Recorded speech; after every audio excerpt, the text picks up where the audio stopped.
Financer mon bien immobilier, ma banque et moi. Lorsque vous souhaitez acheter un bien immobilier, vous signez d'abord un compromis ou une promesse de vente avec le vendeur. Puis vous disposez d'environ 45 jours pour obtenir un accord de prêt auprès d'une banque. Vous commencez par effectuer des simulations auprès de différentes banques afin d'évaluer votre capacité d'emprunt et comparer les conditions financières proposées. Vous choisissez ensuite la proposition qui correspond le mieux à votre projet et prenez rendez-vous avec un conseiller pour monter votre dossier.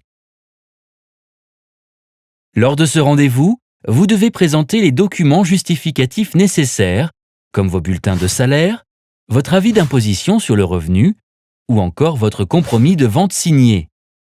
C'est également à ce moment-là que votre conseiller vous sollicite afin de définir les conditions d'assurance emprunteur, dites ADI, permettant de vous couvrir en cas de décès ou d'invalidité. Vous définissez également la garantie exigible par votre banque afin de s'assurer que le prêt qu'elle vous accorde sera remboursé, par exemple l'hypothèque ou la caution. Selon la situation, votre banquier vous transmet ensuite un accord immédiat ou sollicite un accord de sa direction. Dans les deux cas, il vous informe que votre offre de prêt arrivera dans les prochains jours à votre domicile par courrier recommandé. Attention, afin que votre accord ne soit pas considéré comme nul, la proposition ne peut être renvoyée qu'une fois le délai légal de réflexion de 10 jours dépassé, c'est-à-dire à partir du 11e jour seulement après réception de l'offre.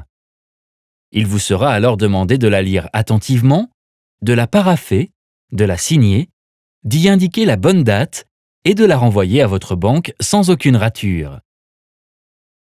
En parallèle, vous informez votre notaire que vous avez obtenu votre prêt et fixez ensemble une date pour la signature de l'acte de vente.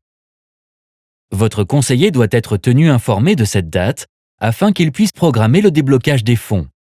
Le notaire, quant à lui, se charge de transmettre un appel de fonds à la banque, précisant l'échéance et le montant du virement à effectuer.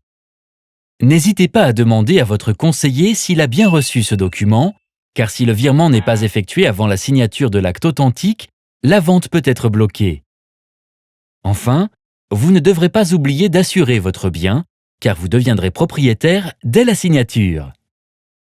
Le conseiller joue un rôle essentiel lors de la construction d'un projet immobilier, en accompagnant l'acheteur depuis la proposition de financement jusqu'au versement des fonds.